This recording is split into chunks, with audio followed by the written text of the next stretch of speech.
Student, आगे हम अध्ययन करेंगे एक्सरसाइज 16.4 जो बचे हुए क्वेश्चन है वो, और फिर एक्सरसाइज भी, ठीक है। तो एक्सरसाइज 16.4 का 11वां प्रश्न देखिए। सवाल है कि एक 6 सेमी व्यास का गोला, ठीक है, एक 6 सेंटीमीटर व्यास का क्या है, गोला है।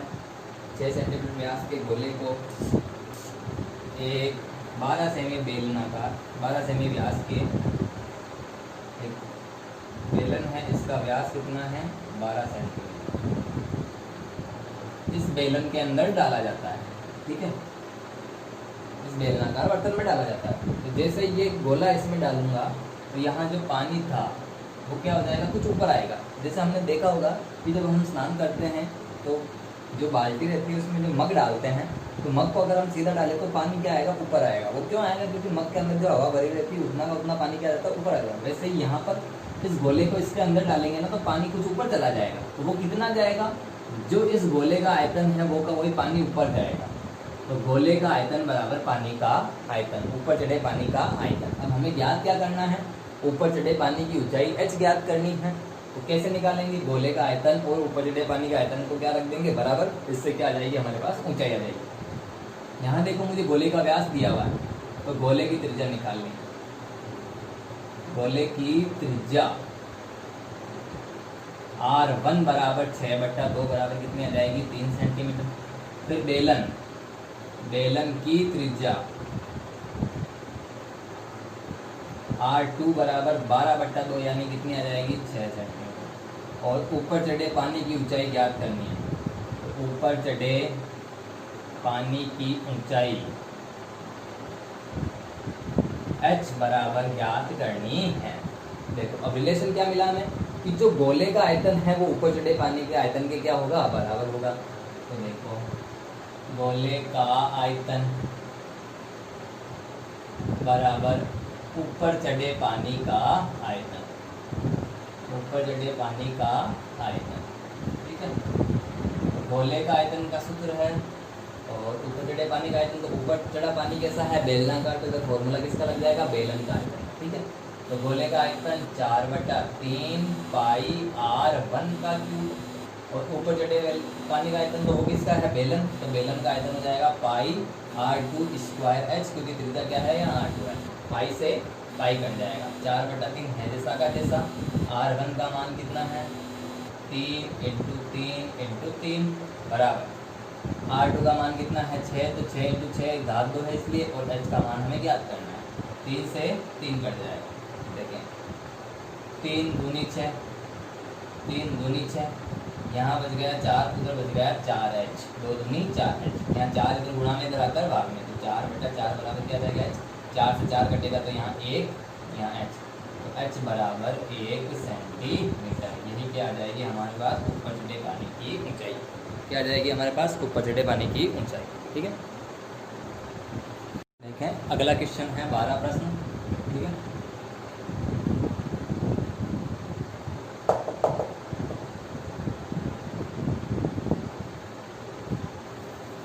ठीक है, 12 प्रश्न क्या है, देखिए ये कह रहे हैं कि 9 सेमी की अंतर त्रिज्या वाला एक अर्धगोलाकार कटोरा है। तो एक अर्धगोलाकार कटोरा है, ठीक है, इसके अंदर पानी भरा हुआ है, ठीक है।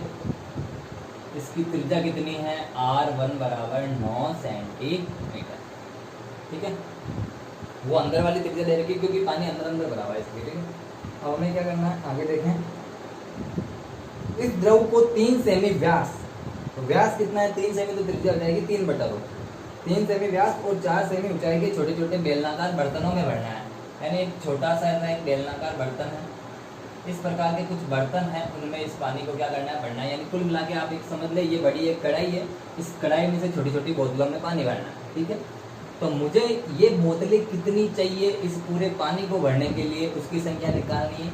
यानी मुझे निकालनी है बेलनाकार बर्तनों की संख्या। तो वो कैसे आएगी, बड़े पानी में, बड़े पानी का ये बड़ा कटोरा है, इसमें पानी भरा हुआ है, यानी इसका क्या लेंगे, आयतन, और ले जाके भरना किस में है, इस बर्तन में भरना है, छोटे वाले में, तो इसका क्या लेंगे, आयतन। तो मुझे निकालनी है बर्तनों की संख्या। तो कटोरे का आयतन बट्टा एक बर्तन में भरे गए पानी का आयतन। तो देखो बर्तन का आयतन निकालने के लिए इसकी त्रिज्या निकालनी पड़ेगी, तो त्रिज्या R2 बराबर आएगी 3/2, क्योंकि व्यास है 3 तो त्रिज्या हो जाएगी 3/2। और इसकी ऊंचाई h भी मुझे दे रखी है, कितनी दे रखी है, इसकी ऊंचाई h दे रखी है मुझे 4 सेंटीमीटर। अब देखिए मुझे क्या निकालना है, h बराबर 4 सेंटीमीटर, ठीक है। इसकी ऊंचाई h दे रखी है 4 सेंटीमीटर। अब हमें करना क्या है, बर्तनों की संख्या निकालनी है, तो बेलनाकार बर्तनों की संख्या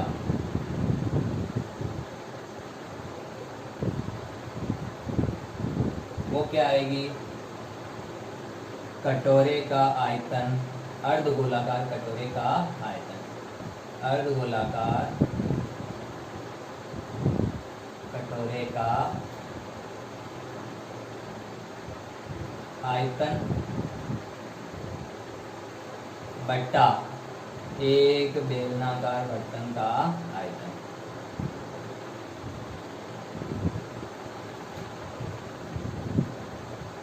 एक बेलनाकार बर्तन का आयतन, यहाँ लिख देता हूँ इसके आगे।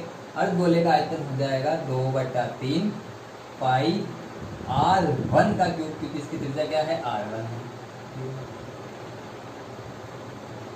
बेलन का आयतन क्या हो जाएगा, पाई R2 का स्क्वायर h, पाई से पाई कट जाएगा, इसके आगे देखिएगा, देखें बराबर 2/3 है, तो ये 3 नीचे चला जाएगा, 2 ये बड़ा बट्टा ये 3, ठीक है। R1 का क्यूब, तो R1 का क्यूब यानी 9 × 9 × 9, क्योंकि क्यूब लगा हुआ है इसलिए। फिर R2 का स्क्वायर, तो R2 है 3/2 × 3/2 × h का मान कितना है, 4 है। ये 2/3 था, वो 3/9 आ गया है, क्योंकि इसका हर और इसका अंश गुणा होगा, तो 2/3 का हर और इसका अंश है 1, 3 और 1 गुणा हो जाएंगे, ठीक है। यहाँ देखिए अब ये दोनों 2 है ना, ये भाग में है, या फिर आप एक काम कर सकते हैं, 2 दूनी 4, 4 से 4 कट जाएगा, ठीक है। बच गया है क्या, यहाँ पर 3, यहाँ पर 3, यहाँ 3, तो 3 3 9, 3 3 9 और 3 3 9, इन सबको गुणा करेंगे तो 3 3 9, 9 के 27, 27 गुना 54 बर्तन। कितने बर्तन भरे जा सकते हैं, 54 बर्तन भरे जा सकते हैं। यानी यहाँ से पानी इस बर्तन में डालूंगा तो इस प्रकार के कितने बर्तनों की आवश्यकता होगी, मुझे 54 बर्तनों की आवश्यकता होगी। नेक्स्ट क्वेश्चन देखिए, इसका 13वां प्रश्न। नेक्स्ट क्वेश्चन देखिए 13वां प्रश्न।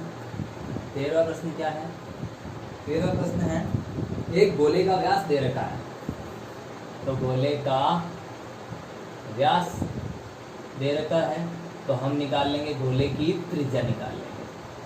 गोले की त्रिज्या कितनी आ जाएगी, 0.7/2, क्योंकि व्यास है 0.7, तो त्रिज्या हो जाएगी 0.7/2, ठीक है। फिर आगे क्या कह रहा है, आगे सेंटीमीटर लगा हुआ वो देखें। फिर आगे कह रहा है, एक पानी की टंकी से 3000 गोले पूर्ण रूप से भरकर बाहर निकाले जाते हैं, ठीक है। तो ये गोला था, ठीक है। कुल मिला के समझ लीजिए एक गोलाकार बाल्टी है, इस बाल्टी को इस बर्तन में डुबोना है और 3000 बार क्या करना है, बाहर गिराना है। मान ले ये 2 लीटर की है, तो एक बार गिराया तो कितना लीटर पानी गिरा, 2 लीटर। 2 बार गिराया तो 4 बार, 4 लीटर। ऐसे 3000 बार निकालूंगा तो कितना लीटर पानी आ जाएगा, 3000 × 2, यानी ये कितने हो जाएंगे, 6000 लीटर। लेकिन यहाँ पर अभी 2 लीटर नहीं है, वो हमें ज्ञात करना पड़ेगा। तो देखिए करना क्या है, यहाँ से पानी निकालना है, कितनी बार निकालना है, 3000 बार। तो एक बार निकालूंगा तो एक बार गोले का आयतन, 2 बार निकालूंगा तो 2 बार गोले का आयतन, 3 बार निकालूंगा तो 3 बार गोले का आयतन, ऐसे ही 3000 बार निकालूंगा तो 3000 × गोले का आयतन। तो सीधे सीधा लिख देंगे कि बाहर निकले पानी का आयतन बराबर, ठीक है, बाहर निकले पानी का आयतन बराबर 3000 × गोले का आयतन, क्योंकि गोले को कितनी बार भर भर कर बाहर निकाल रहे हैं, 3000 बार। तो बराबर है जैसा का जैसा 3000, आप बराबर के नीचे बराबर लगाएं, मेरे पास स्पेस कम है इसलिए मैं यहाँ से ऐसे लिख रहा हूँ। गोले का आयतन 4/3 पाई r³। 3 से 3000 कट जाएंगे तो यहाँ कितना आ जाएगा, 1000। तो 1000 × 4 कितने हो जाएंगे, 4000 × पाई का मान 22/7, R का मान है 0.7/2, क्यूब है इसलिए 0.7/2, फिर 0.7 में डालो। यहाँ से पॉइंट हटाया, नीचे क्या लग जाएगा 10। यहाँ से पॉइंट हटाया, फिर नीचे क्या लग जाएगा 10। ठीक है, फिर यहाँ से पॉइंट हटाएंगे, नीचे क्या लग जाएगा 10। ठीक है, तो 3 0 से 3 0 कट गए, 7 से 7 कट गया। अब देखिए बचा क्या है, ऊपर 4 बचा हुआ है, 22 बचा हुआ है, 7 × 7 2 बार बचा हुआ है, नीचे 2 × 2 × 2 बचा हुआ है। ठीक है, 2 दूनी 4 से 4 कट गया। ठीक है, 2 से 22 कट जाएंगे, 2 एकम 2 2 एकम 2, तो कितने हो जाएंगे ये 7 7 49। 49 को 11 से गुणा करेंगे तो 539 सेंटीमीटर क्यूब पानी बाहर निकल जाएगा।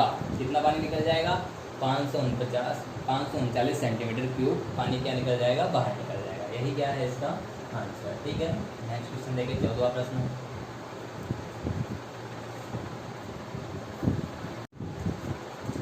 देखिए 14वां प्रश्न देखें। 14वां प्रश्न है, एक खोखले अर्धगोलीय बर्तन के बाह्य और अंत्य व्यास दिए हुए हैं। तो देखो एक खोखला अर्धगोलीय बर्तन है जिसके बाह्य और अंत्य व्यास दिए। देखो बात समझना, बाह्य व्यास यानी ये पूरा जो ब्लू कलर में है वो वाला,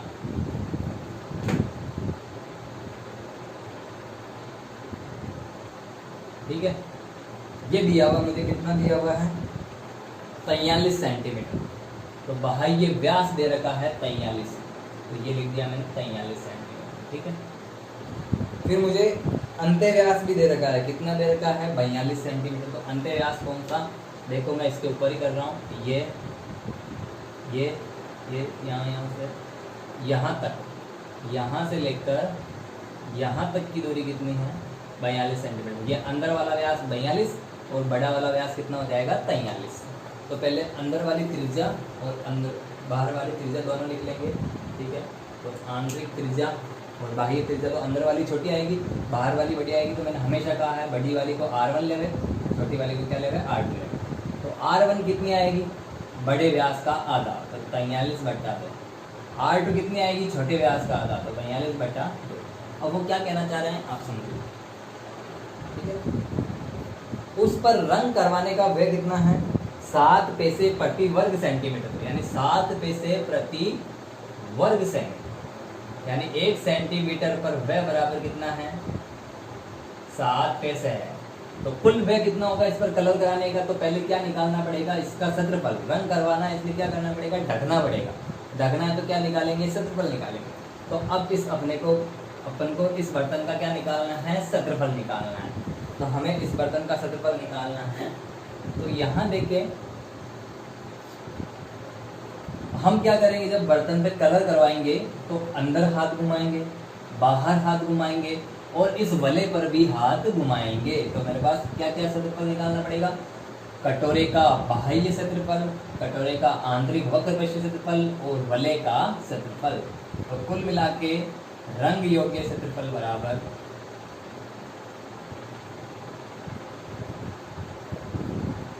अर्धगोले का आंतरिक क्षेत्रफल, अर्धगोले का आंतरिक वक्र पृष्ठीय क्षेत्रफल प्लस अर्धगोले का बाह्य वक्र पृष्ठीय क्षेत्रफल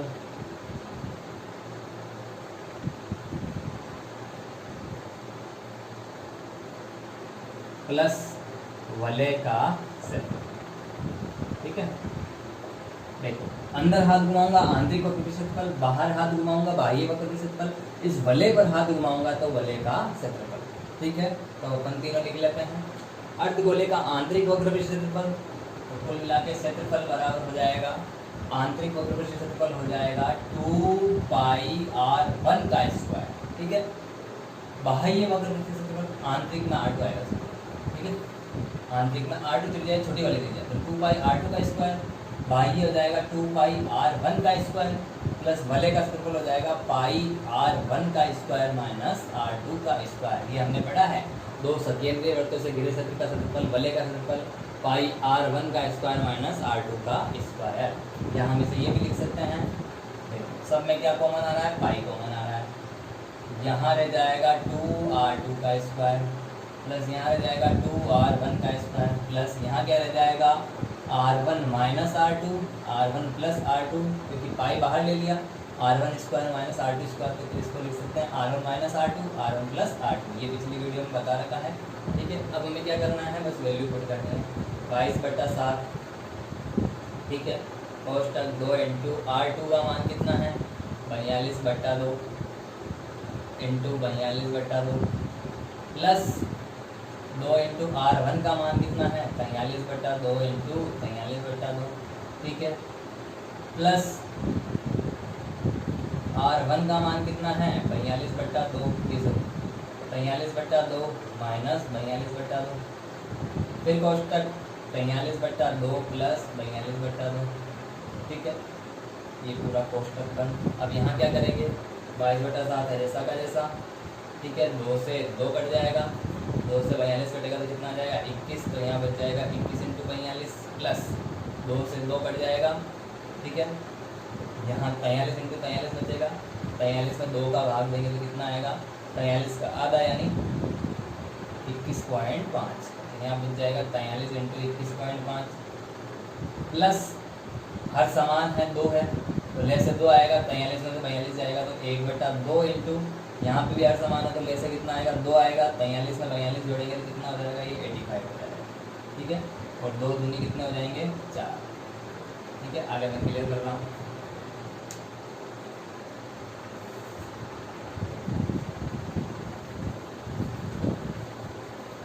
देखते आगे क्या करना है, 22/7 है जैसा का जैसा, ठीक है। 42 को 21 से गुणा करेंगे तो 21 गुना 42 का 2 हासिल का 4, 21 चौक 84 और 4 88, ये हो जाएगा 882 प्लस यहाँ देखिए 43 को 21.5 से गुणा करना है तो यहाँ कर लेते हैं 43 से पॉइंट भूल जाएंगे, 3 पंजे 15 का 5 हासिल का 1, 3 कम 3 और 1 4, 3 दूनी 6 इंटू 4 पंजे 20 का 0 हासिल का 2, 4 का 4 2 6, 4 दूनी 8, 5 4 12 का 2 हासिल का 1 9, ये हो जाएंगे 92 पॉइंट या सॉरी पॉइंट एक संख्या बात तो ये हो जाएंगे 924.5, ठीक है। तो यह आएगा 924.5, ठीक है। प्लस 85 में किसका भाग देना है 2 दूनी 4 का, तो 85 में 4 का भाग देंगे तो 4 दूनी 8, ठीक है। 8 में 60 गए 0, 4 का भाग 5 में देंगे 4 एकम 4, 5 में 4 गया बच गया 1 में भाग नहीं जाएगा तो क्या लग जाएगा पॉइंट हो जाएंगे 10, तो 4 दूनी 8, 10 में से 8 गए बच गए 2, पॉइंट लगा हुआ है 2 का आगे क्या लग जाएगा 0, 4 पंजे 20, तो ये आ जाएंगे 21.25, ठीक है।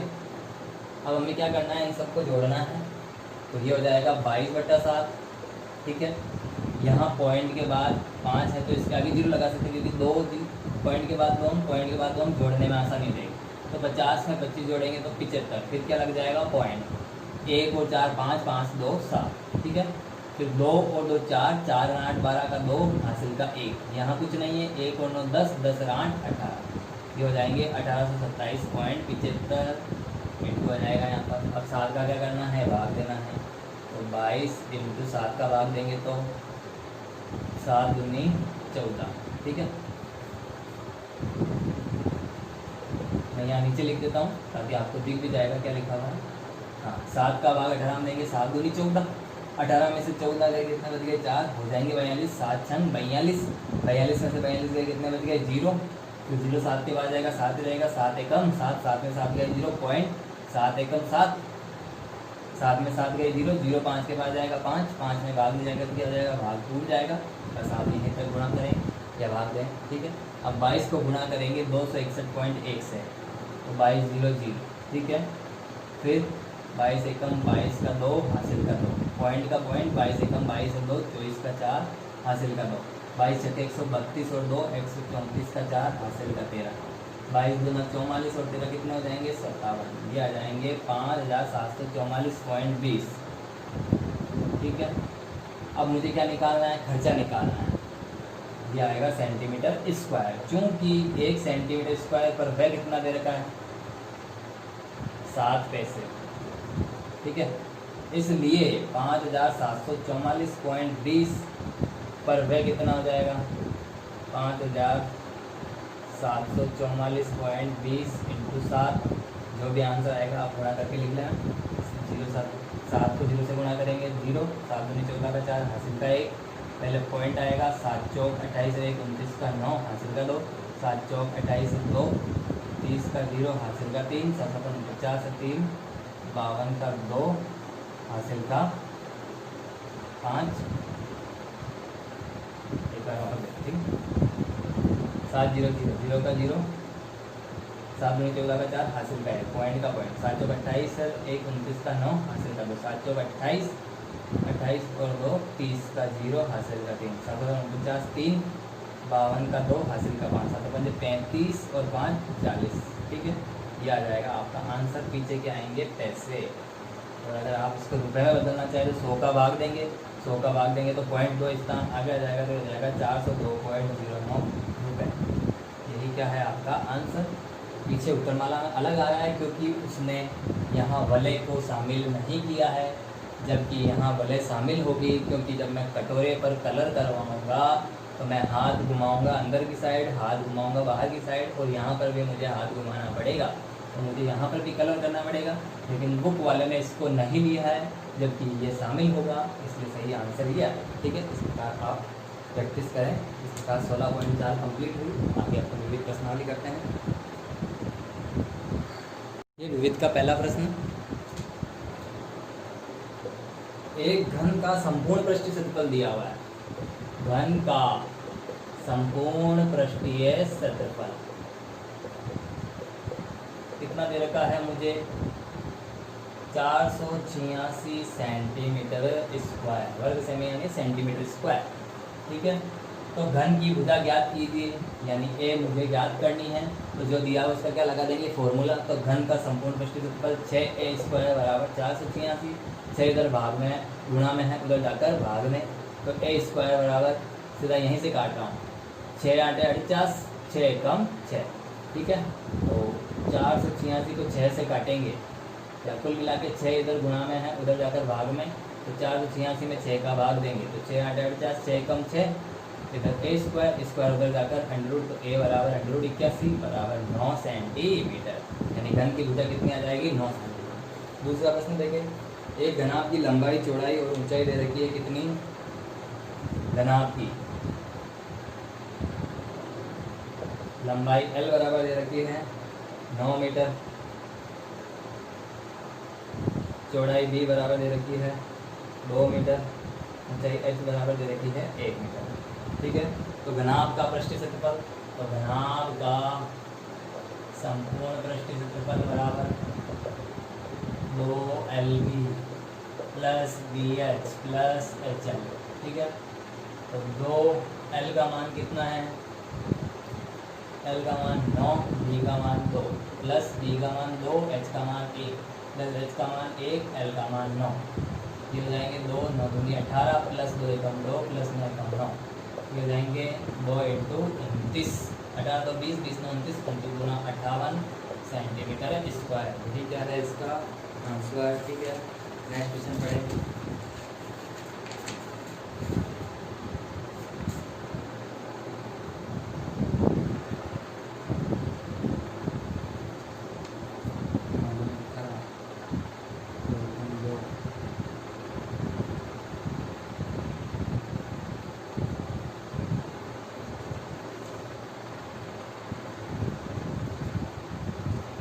तीसरा प्रश्न देखें, विविध का। एक गोले का व्यास दे रखा है कितना, 6 सेंटीमीटर, व्यास दे रखा है 6 सेंटीमीटर गोले का व्यास, तो हमें क्या निकालनी है, गोले की त्रिज्या। तो r बराबर कितने जाएगी, 6/2 बराबर 3 सेंटीमीटर। गोले का आयतन निकालना है, तो गोले का आयतन का फॉर्मूला, गोले का आयतन बराबर 4/3 पाई r³, 4/3 पाई का मान 22/7, r का मान पाई है जैसा का जैसे रखना है, क्योंकि यहाँ आंसर पाई में मांग रहा है, इसलिए पाई आर का मान है 3, तो 3 इंटू 3 इंटू 3, 3 से 3 कट जाएगा, 4 3 12, 12 3 36, 36 पाई सेंटीमीटर क्यूब। यही क्या हो जाएगा उस गोले का आयतन। ठीक है, घन सेंटीमीटर भी बोल सकते हैं इसको। चौथा प्रश्न देखें इसका। चौथा प्रश्न क्या कह रहा है, एक बेलन के आधार की त्रिज्या कितनी है?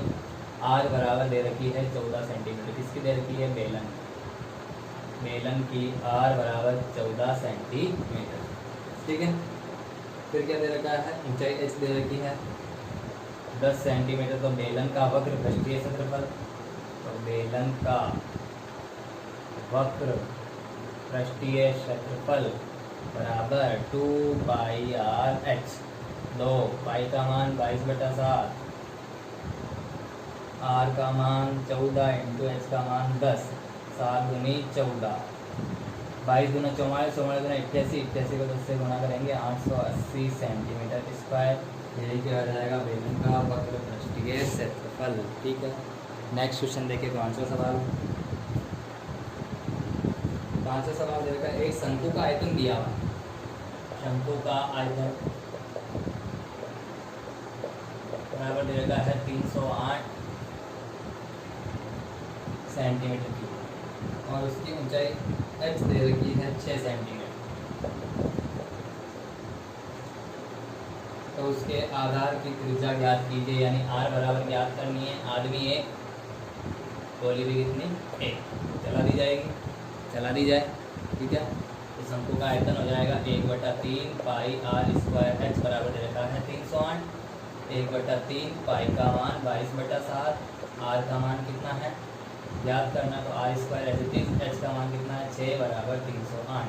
3 एकम 3, 3 दूनी 6। अब देखिए 7 इधर भाग में है, उधर जाकर गुणा, इधर बच जाएगा केवल आर स्क्वायर बराबर 308 इंटू 7। ठीक है, बट्टा 22 इंटू 2, 22 का भाग चला जाएगा, 22 एकम 22, बच गए 8, हो जाएंगे 88, 22 चौक 88, 2 7 है 14। तो आर बराबर कितना आ जाएगा 7, क्योंकि घात 2 है, इधर 2 7 का जोड़ा बन रहा है, एक 7 बाहर ले जाएगा, आर बराबर 7 सेंटीमीटर। यही क्या है इसका आंसर। ठीक है, देखिए छठा प्रश्न है, एक ठोस अर्धगोले का व्यास दिया हुआ है। अब ठोस अर्धगोला है तो उसका अर्थ समझ लें। एक ऐसा अर्धगोला है, इस पर ढका हुआ है, क्योंकि जब मैं ठोस को काटूंगा, ठोस यानी भरे हुए को, तो जैसे एक स्पंज की गेंद को काटूंगा तो यहाँ पर उस पर छत लगी आएगी। तो इस ठोस अर्धगोले का क्या निकालना है हमें? संपूर्ण पृष्ठ पर क्या करवाना है? पॉलिश करवानी है। तो वक्र पृष्ठ पे भी हाथ घुमाऊंगा, वृत्ताकार पृष्ठ पे भी हाथ घुमाऊंगा, तो कौन सा क्षेत्रफल आएगा? संपूर्ण पृष्ठ क्षेत्रफल। तो अर्धगोले का संपूर्ण पृष्ठ क्षेत्रफल का क्या लगाएंगे? फॉर्मूला लगाएंगे। क्षेत्रफल क्यों? क्योंकि हमें इस पे पॉलिश करवानी है, यानी इसको क्या करना है? ढकना है। अब मुझे क्या दिया हुआ है? अर्धगोले का व्यास, तो अर्धगोले की त्रिज्या लिख देंगे। अर्धगोले की त्रिज्या आर बराबर 42/2 यानी 21 सेंटीमीटर। यानी त्रिज्या आर बराबर कितनी आ गई? 21। तो मुझे इस पर क्या कराना है? पॉलिश करवानी है। तो इसका संपूर्ण पृष्ठीय क्षेत्रफल, तो अर्धगोले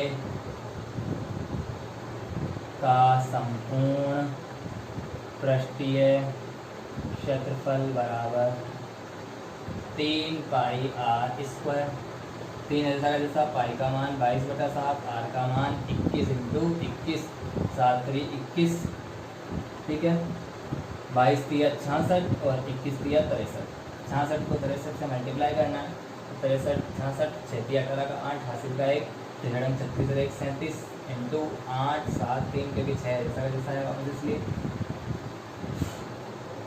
8 जैसा 8 7 15 का 5, हासिल का 1, 7 3 10 और 11 का 1, हासिल का 1, ये हो जाएंगे 4158।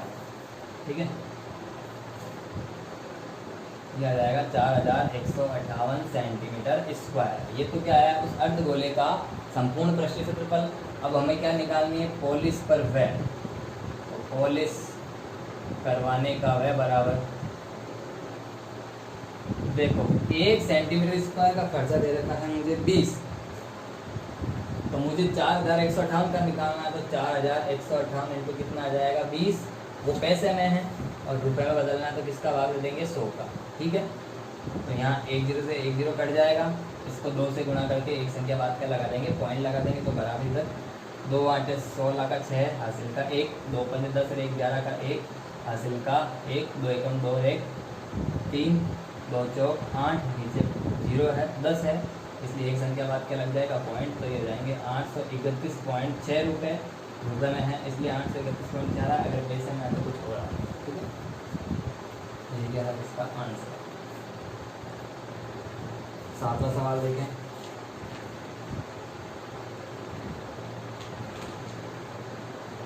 देखो 7वां सवाल क्या कह रहा है, एक शंकु है और एक क्या है बेलन है,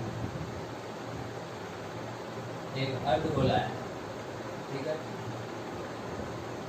और एक क्या है बेलन है, ठीक है। 3 चीजें दे रखी है,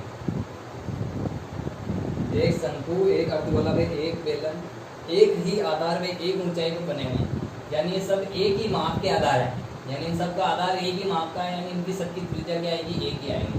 तो R1 भी कितनी आएगी R, R2 भी कितनी आएगी R, और R3 भी कितनी आएगी R, क्योंकि सबका आधार एक है, इसलिए सबका व्यास एक होगा, सबका व्यास एक होगा तो सबकी त्रिज्या एक होगी, और एक ही ऊंचाई पर बने हुए, यानी इसकी ऊंचाई H1 भी कितनी आएगी H, और इसकी ऊंचाई H2 भी कितनी आएगी H। हमारी बात समझ में।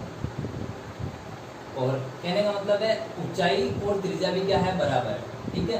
तो H1 का मान भी कितना ले लेंगे अपन R ले लेंगे। वो कह रहा है कि एक ही आधार में एक ही ऊंचाई, तो ऊंचाई भी बराबर है, त्रिज्या भी बराबर है, और त्रिज्या और ऊंचाई भी आपस में क्या है बराबर है, तो यानी H2 भी कितना आ जाएगा R आ जाएगा। सारी चीज़ें R हो जाएगी क्योंकि इन सब की ऊंचाई और त्रिज्याओं का माप बराबर है, सभी की त्रिज्याएं बराबर है, सभी की ऊंचाई बराबर है, और ऊंचाई और त्रिज्या भी क्या है आपस में बराबर है। तो तीनों के आयतनों का अनुपात ज्ञात कीजिए। तो इन तीनों के आयतनों का अनुपात निकालना है, तो यहाँ फॉर्मूला लगाएंगे, आयतनों का अनुपात बराबर शंकु का आयतन अनुपात अर्धगोले का आयतन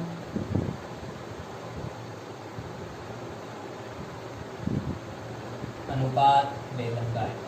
जगह कम है इस कारण से ऐसे लिख रहा हूँ, आप एक कंटिन्यू लाइन में लिखो, ठीक है। बराबर यहाँ आ जाएगा शंकु का आयतन 1/3 पाई R1 का स्क्वायर H प्लस नहीं अनुपात अर्धगोले का आयतन 2/3 पाई R2 का क्यूब अनुपात बेलन का आयतन पाई R3 का स्क्वायर H1 और यहाँ H2।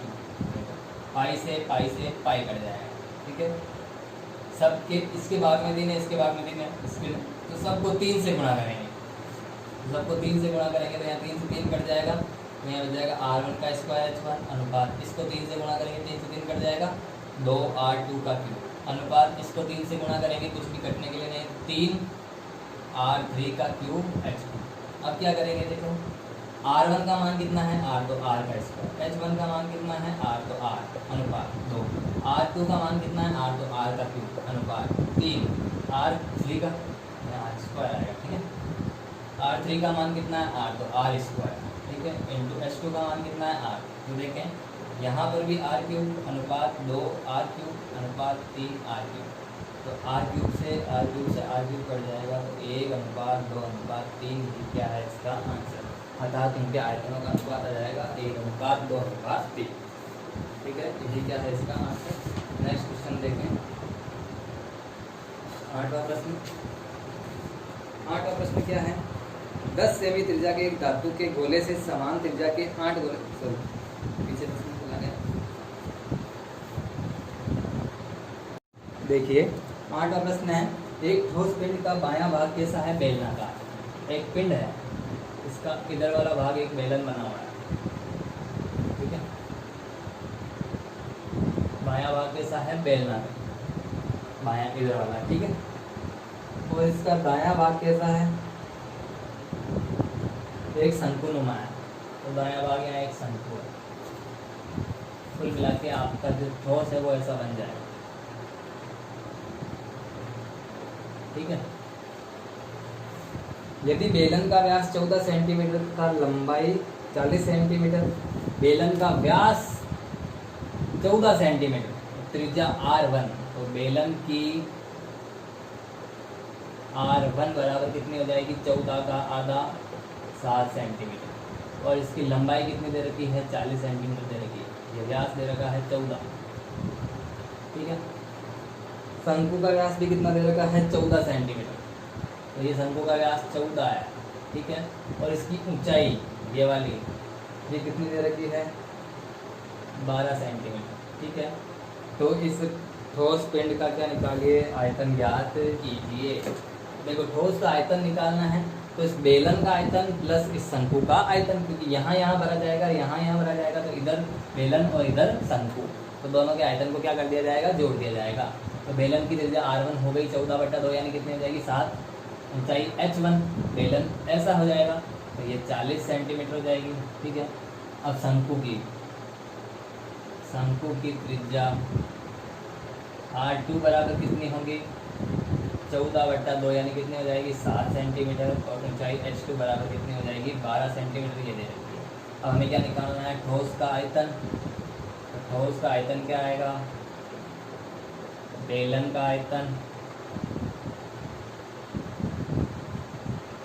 प्लस शंकु का आयतन, ठीक है। बेलन का आयतन प्लस शंकु का आयतन। बेलन का आयतन है पाई R1 का स्क्वायर H1 प्लस शंकु का आयतन है 1/3 पाई R2 का स्क्वायर H2, ठीक है। पाई का मान 22/7, R1 का मान है हमारे पास 7 × 7, H1 का मान कितना है 40।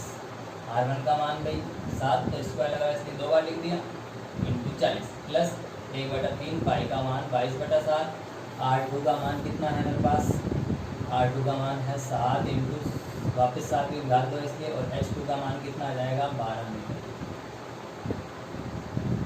सेंटीमीटर, ठीक है। कट रहे कौन कौन है, 7 से 7 कट जाएगा, 7 से 7 कट जाएगा, 3 × 4 = 12, तो बचेंगे कौन कौन, देखो 22 × 7 = 154 × 40, ठीक, प्लस 22 × 4 = 88 × 7, इन सबको गुणा करेंगे तो 0, 4 × 16 का 6 हासिल का 1, 4 × 5 20 और 1 21 का 1 हासिल का 2, 4 × 4 2 6, 6160। अब इसको 88 को 7 से गुणा करेंगे तो 8 × 7 = 56 यानी 560, और 8 × 7 = 56 यानी 560 प्लस 56 हो जाएंगे 616। इन सबको जोड़ेंगे तो 6776 सेंटीमीटर स्क्वायर, ये क्या आ जाएगा, स्क्वायर नहीं क्यूब, आयतन है इसलिए क्यूब, तो 6776 सेंटीमीटर क्यूब, यही क्या है ठोस का आयतन, ठीक है। यहाँ तक आप सवाल करें, बाकी के सवाल हैं जो मैं नेक्स्ट वीडियो में डालूँगा, ठीक है।